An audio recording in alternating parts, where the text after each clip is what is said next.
Well, Assalamualaikum warahmatullahi wabarakatuh. My name is Mita Azhari Putri. I'm from PBI class and my attendance number is number 9. I want to read unit 10. Okay? Is there a safe way to drink? I have devoted the most of my professional life to the problems of alcohol and its abuse, most recently as a director of the National Institute on Alcohol Abuse and Alcoholism. So I have spent much of my time trumpeting the fact that alcohol is a drug and the alcohol abuse is the most serious drug problem this nation faced. Nonetheless, I believe firmly that alcohol can do more good than harm, for there is a safe way to drink. Pharmacologically, alcohol is an anesthetic, not an stimulant. In moderate amounts, it appears to stimulate because it inhibits those brain centers which restrict less civilized outbursts as well as those which make us aware exhaustion, then we feel physically abler and emotionally freer. But with increasing doses, alcohol put to sleep the brain centers which affect judgment, knowledge, and social control. Sufficient dosage can put us to sleep for keeps by anesthetizing those centers which control breathing and heartbeat. Responsible people, therefore, must choose rather carefully the time, place, and circumstances for drinking. Obviously, if you are to engage in complex mental or physical activities, writing, driving, business, it is scarcely appropriate to be under the influence of anesthetic drug. On the other hand, if you are going to be sharing a meal or some other human interchange in a relaxed way, alcohol can be a rewarding adjunct to the experience, a true servant of man. An essential point is that 3 is a non-safe level of drink. In preparing the second report to the Congress on Alcohol and Health, we found that researchers all over the world were independently using the same level to define safe or moderate drinking.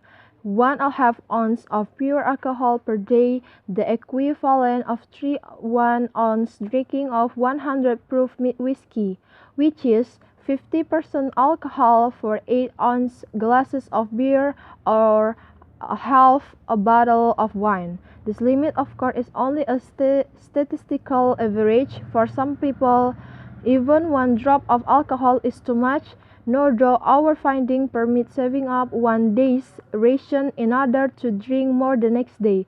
At no time should any individual wishing to remain within the safe limits consume more than 1.5 ounce pure alcohol in a single day.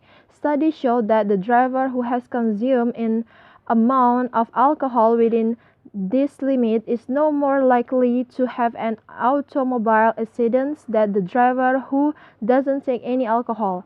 But beyond this limit, when the blood alcohol level, the concentration of alcohol in the blood begins to creep over the 0.5% sober level, the risk of the traffic accident jump enormously. By the time the blood alcohol level reaches 0.2%, the level most drunk drivers who are arrested. The risk of an accident is 100 times that of the non-drinking driver. The manner of drinking is also crucial. One should always sip slowly. Alcohol is a highly unusual foodstuff in that at least 20% of it is absorbed directly from the stomach into the bloodstream without going through any digestive process. Therefore, gulping alcohol produces a sudden marked rise in the alcohol level in the blood and hence in the brain.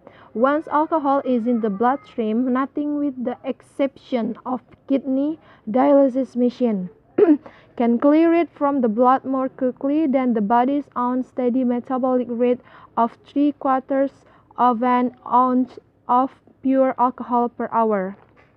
Another rule of safe drinking is that food in the stomach, prefer- preferably protein or fatty products, effectively delay alcohol invasion of our system. Food covers the stomach wall, making capillaries less accessible. It also sponges up the alcohol and carries it gradually through the digestive process, slowing absorption and allowing the metabolism and brain to adapt. So, as any experienced drinker knows, the same dose taken with food in the stomach will provide a more pleasant outcome than alcohol on an empty stomach. A number of the other factors also influence our response to a drink. It's best not to take alcohol when physically or emotionally upset, lonely, or in need of solace. It is true that alcohol's anesthetic effect will dull the pain of loneliness, but alcohol is no substitute for another person.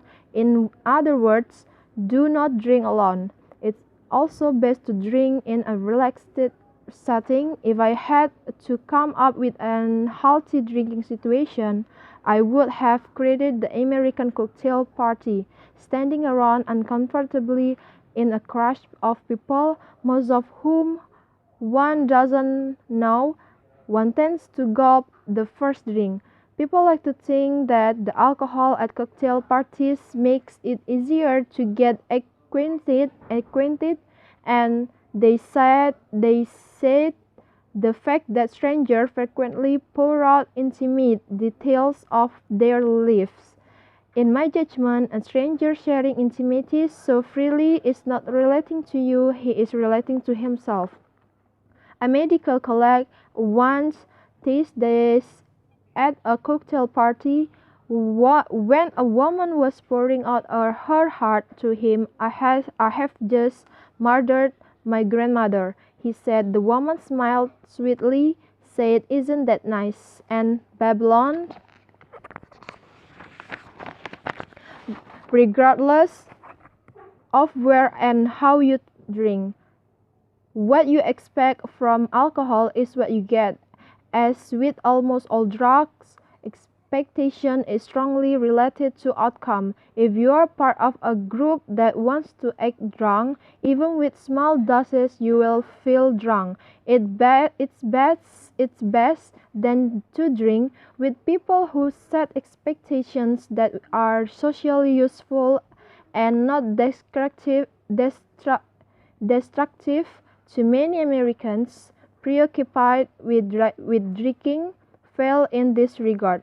We spend a good deal of time thinking about drinking or talking about it. Our liquor advertisements imply that alcohol is proof is sophistication and worldliness. Or else it's funny. Just think about how we laugh when a comedian acts drunk. Thinking something it's funny is a society's way of giving it social sanction. It is also a sign of discomfort, for jokes are a safe way to ventilate deeper worries. Study after study has shown that Americans are uncomfortable, ambivalent, almost guilt-ridden about their use of alcohol. Why is this country so uptight about drinking? In my opinion, one major reason is that our society places a great deal of stock in order and control, and being overdosed with a drug and drunk means being out of control. When we see someone who has lost control, it threatens our sense of control. Alcoholism is threatening because so many of us use alcohol. When we see an alcoholic, we are afraid that we could become alcoholics also. If our culture were more open and less guilty about alcohol, I think we could do more for people with alcohol problems.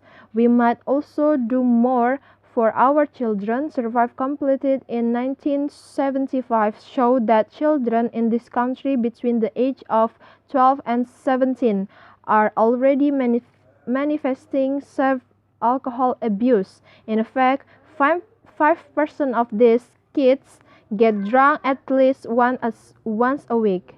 What can parents do? For one thing, they can alter the use of alcohol in the home. I contend that we'll teach our children about alcohol very early.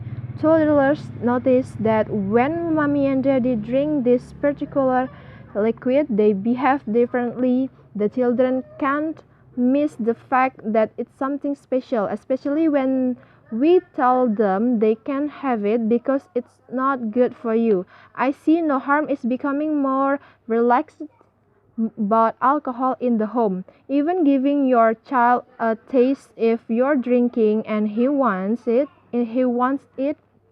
why not?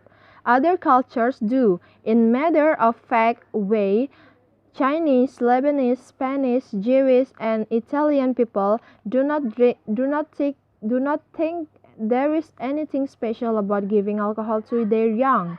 Nobody makes a fuss about it, and these cultures use alcohol with appreciable problems. Indeed, always to focus on alcohol in the context of alcoholism is, I think, to miss the point. If you are preoccupied with alcohol, if you or others in your environment are discomfited by this preoccupation, if alcohol interferes with your ability to function in other necessary ways, then you have an alcohol problems. Our country is very concerned these days with safety and health. We have to remind ourselves that anything that affects human beings has a potential for harm. In too great a quantity, even oxygen and water, those essentials of life, can harm or kill, so life is a risk. And I suspect the only sure way to be safe for disease and dying is to be dead. But there are safe limits that people can use in making their decisions about risk taking, such as choosing to drink or not to drink or how much to drink. We ought to share with young and old alike the best uh, available knowledge on such subject, and then let each individual make up his or her own mind. I think that's all. Thank you for your attention.